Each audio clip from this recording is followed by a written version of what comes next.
streaming button, which means it's going live. And I'm going to tell you when I click it, and let's see if there's some kind of delay. So I am going live now. Welcome. This is Jack from tofluency.com. Welcome to this live English lesson. If you are new here, check out the description and please subscribe to this channel. We do live lessons. I upload interesting and useful videos for English learners. So if you are learning English, you are in the right place. It is Monday morning. I am so happy to be back in the office and to be back at work and teaching you guys some English. I'm going to show you what we're going to do today. First, take a look at this. This is a live English lesson from To Fluency, and I call this the To Fluency Show. When we go live on YouTube, this is called the To Fluency Show. And we're going to look at this picture soon, and we're going to talk about a phrasal verb which has a very literal meaning and also an idiomatic meaning, okay? And we're going to look at both examples of this. But first, let's bring up the comment section. Let's see who is joining. People are just joining right now. We have got about 25 people watching live. If you are here live, come say hello in the chat box over here. And if you're watching the replay of this, know that people are chatting live here on YouTube. So I actually just made a video for Instagram and Facebook talking about the story we're going to talk about today. And I'm going to give you more examples about how to use this phrasal verb, run into, okay, to run into something, to run into someone. And we're going to also talk about the verb meet and meet up and just some general English phrases and questions people ask when they see their friends. And we're going to talk about that very, very soon. There are lots of people watching live. If you are watching live, come say hi in the chat box. I'm going to bring up those comments now. Oh, we've got so many people joining. We've got Ollie, who's here a lot. It's good to have you. Safi, Amro, Catherine, Elizabeth Clifford up here. Hello. Francisco, hi, long time. Yeah, long time no see. Long time no see. That's just reminded me I have another phrase to teach you. Valdivam says, I'm very anxious. I hope not. I hope you're feeling relaxed about this lesson. It's going to be a lot of fun. Tuyen says, hello from Vietnam. Hello from Iraq. RGG says, am I late? Nope, you are just on time. Stephen is here. Catherine, I love your eyes. Thank you very much. It's the lighting. It's a little bit false. I'm joking. Sebastian, I'm glad to be watching you once again live. From Algeria, run into and unexpectedly meet someone. That's what we're going to talk about. Hi, good afternoon from Manchester. I am from Manchester originally. Well, I'm from Preston, Lancashire originally, which is just north of Manchester. So I am from the northwest of England. In fact, somebody just commented on one of my Facebook posts saying, I love your Cockney accent. But a Cockney accent is from a very specific part of London. I am from the north of England, so I have a Lancastrian accent, We're going to play a little game, okay, before we talk about the phrasal verb and the verb to meet. What you have to do is guess what I'm drinking. You have to guess what I'm drinking. What is in here? You have to guess. You can hear it. Okay. So I'm shaking it. This is to shake. I'm shaking it, which means maybe it's not coffee. Okay. So you have to guess what's in here. So that's going to be a fun game. Let's go back to this. Okay, the phrasal verb we're going to look at today. To run into someone or something, or to bump into someone or something. Now, this is a small, well, there's no difference actually. The difference is from what I believe. Run into someone is British English. And to bump into someone is American English. Okay? To run or bump into someone. So we're going to talk about that. A lot of people are saying tea.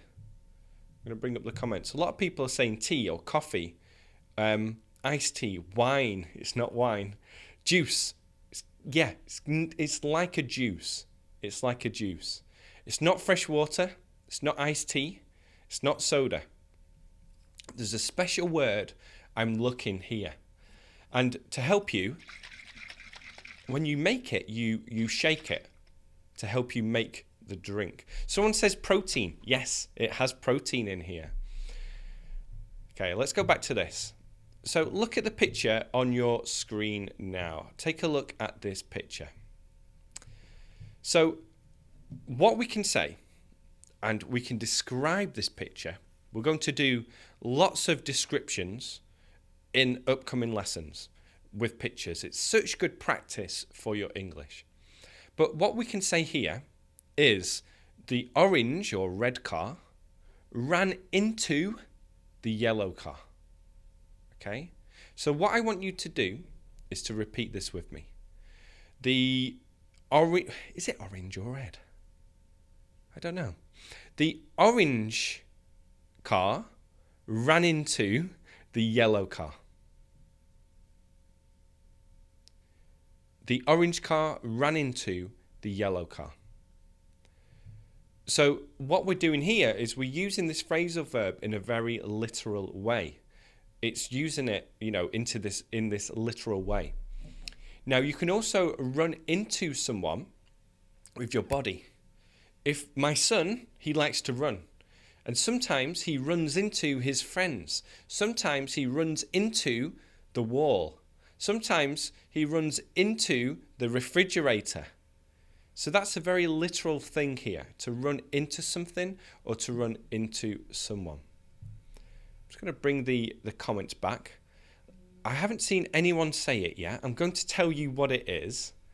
It is a green smoothie. It's a smoothie.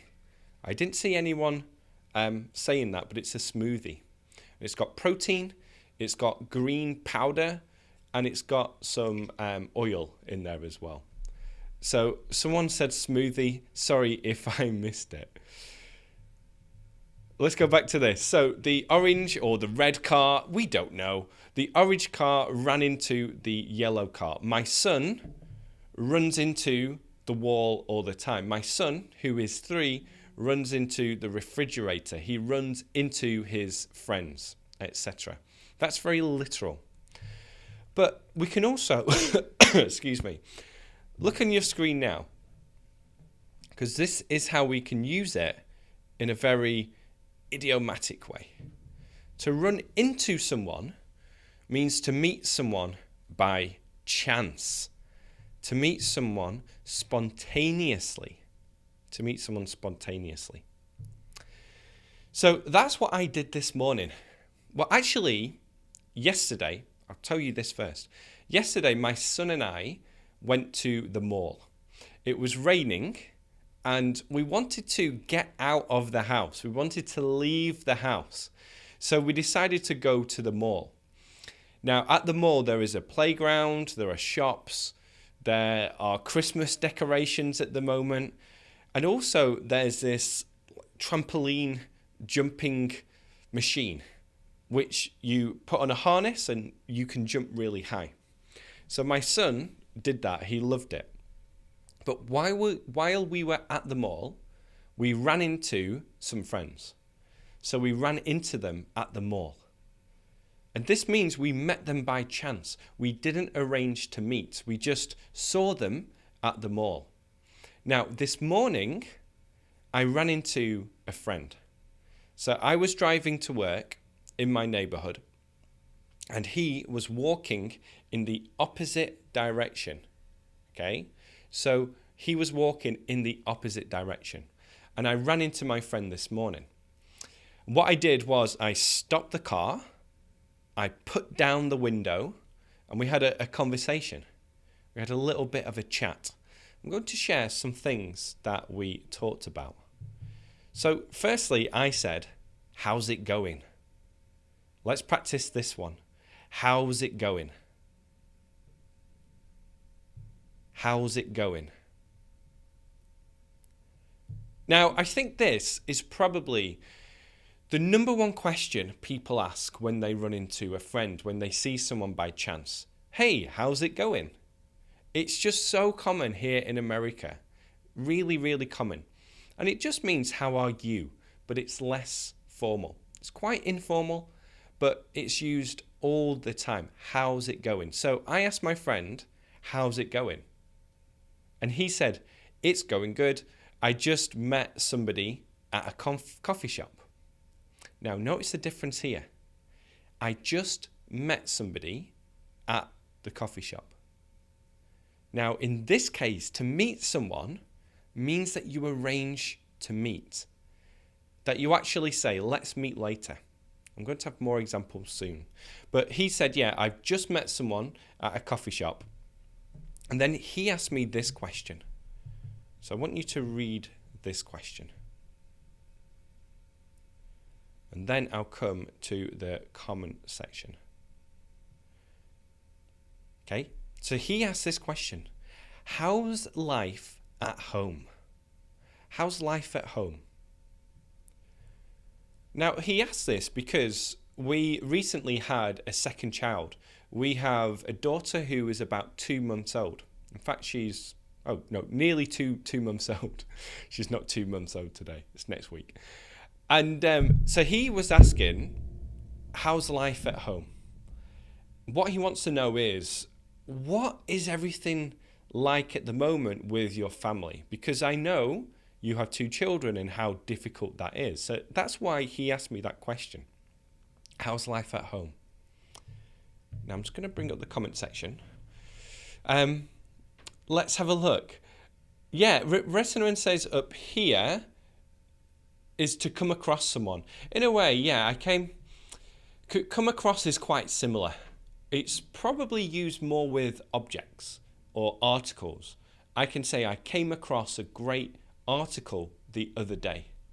And this means I found an article by chance.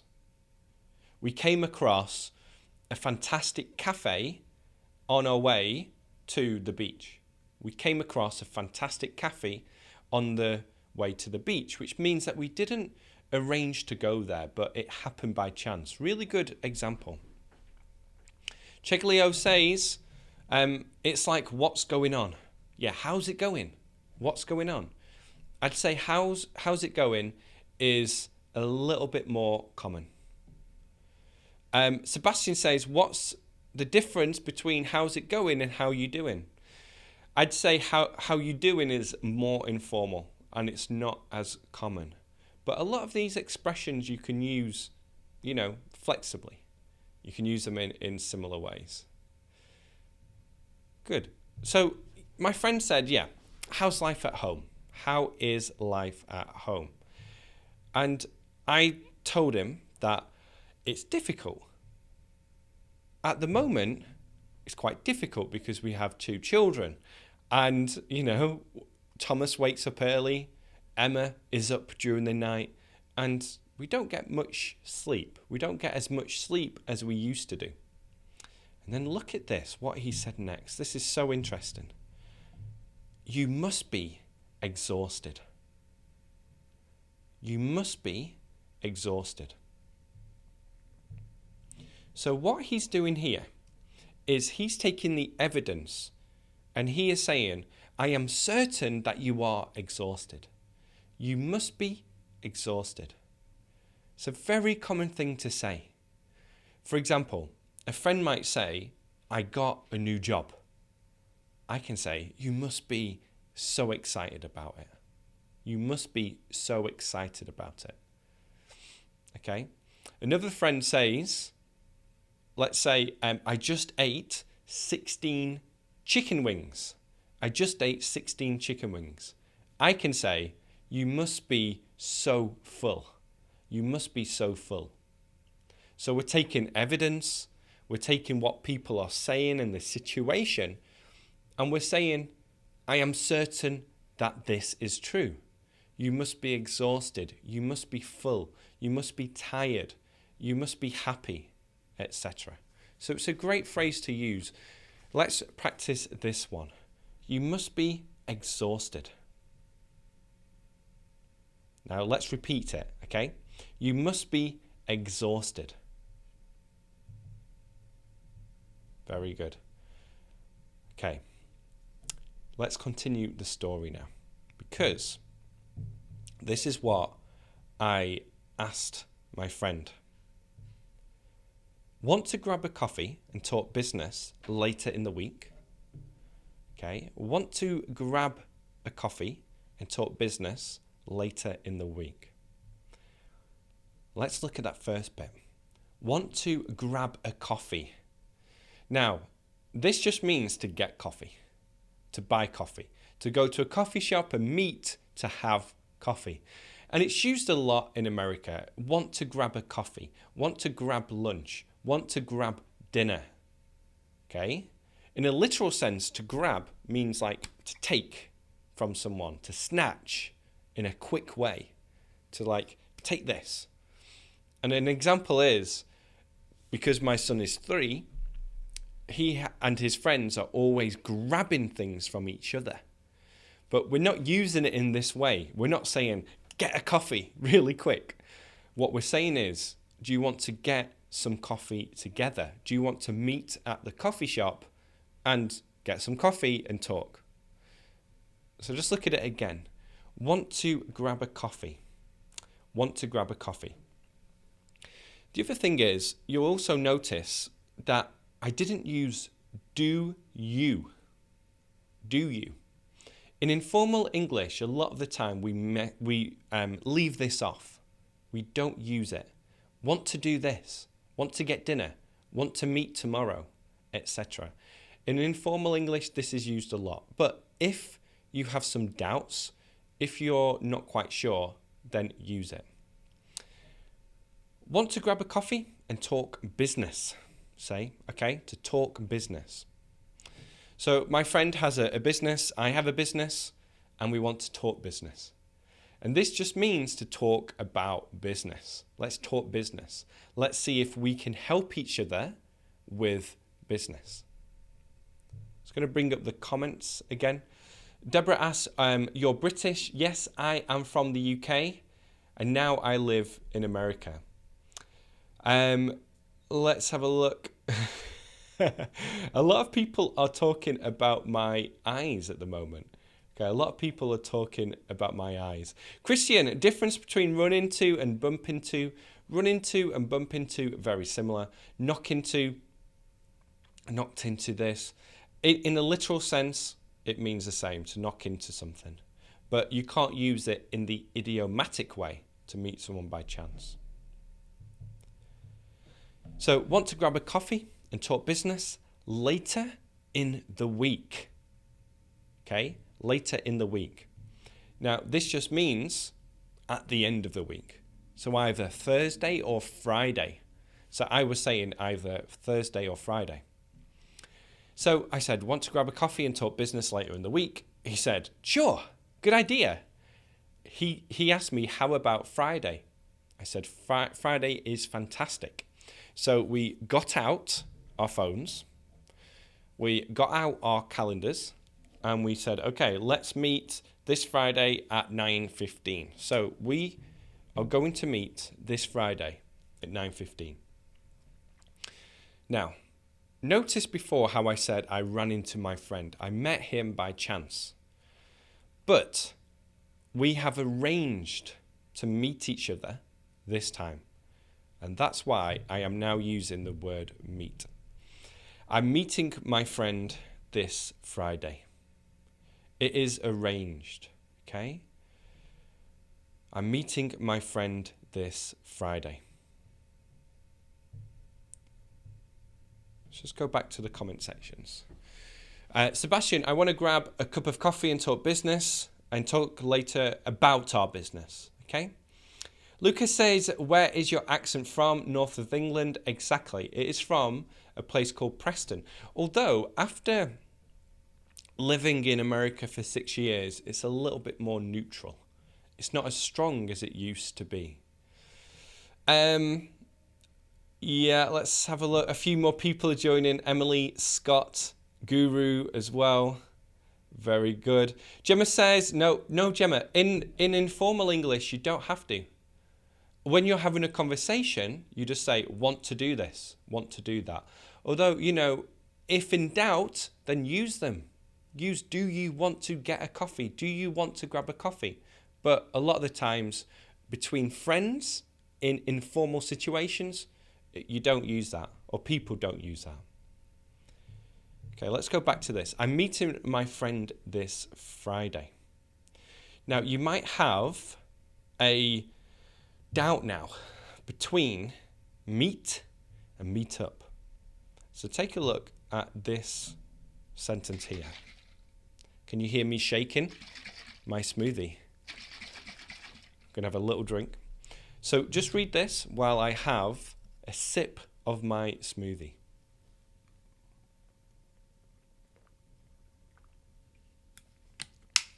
It's very good. It's chocolate flavour. So let's practice this together. I'm meeting up with my friend this Friday. Okay. I'm meeting up with my friend this Friday. Good. So let's see the difference. I'm meeting my friend this Friday. I'm meeting up with my friend this Friday. In this case, there's no difference. There is no difference. We can use them in the same way. I guess the difference is meet up is a little bit more informal. To meet up with someone, it's a little bit more informal. But, again, it's used in everyday English. Now, take a look at this sentence. I met my wife in South America. I met my wife in South America. Now, in this case, I'm talking about to meet somebody for the first time. Okay? And if you want to learn more about this story, I do have a video where I talk about how I met my wife in South America. But in this case, when we're talking about to meet someone for the first time, we can't use meet up. Because meet up says that you are friends and you have arranged to meet someone. When you meet someone for the first time, we can only use the verb to meet, not meet up. So to meet up with someone or to meet someone at a coffee shop means you go there, at the same time and you talk, you hang out, you do things together. But to meet someone for the first time, it's that first time that you actually see someone and you say, oh, hey, I'm Jack, etc. So I can say, I met my friend at a party about 2 years ago. I met my friend at a party 2 years ago. We are meeting up this Friday. So you can see the difference there. When we're talking about the first time, we can't use meet up. Let's go back to the comment section. When do you add up? When do you add up? You add up when you are doing maths, or math, as you say. Cow is here. Very good. Which one is the most used? Ever or always? They're used in different ways slightly sometimes. Very good. So if you are new here, what I want you to do is to go to fluency.com/book. And then you can get my book, The 5-Step Plan for English Fluency. This is free to download. You can download this for free. Sorry, that smoothie is, Also, if you have enjoyed this lesson, I want you to do 2 things, maybe 3. Firstly, hit that thumbs up button. It just takes you a second, but it lets other people know that this lesson is good and that you enjoyed it. If you are new here, click the subscribe button. And then, if you really want to do something special, please share this on Facebook, WhatsApp, by email, on YouTube, wherever you want to share it. Just click that share button and share it with anyone who needs this lesson to help them with their English. So I am going to go now. I'm going to have another lesson coming tomorrow, and that's why you should subscribe. And thank you so much for being here. Okay, everybody, I will see you in the next lesson. And yeah, thanks again. Bye, everyone.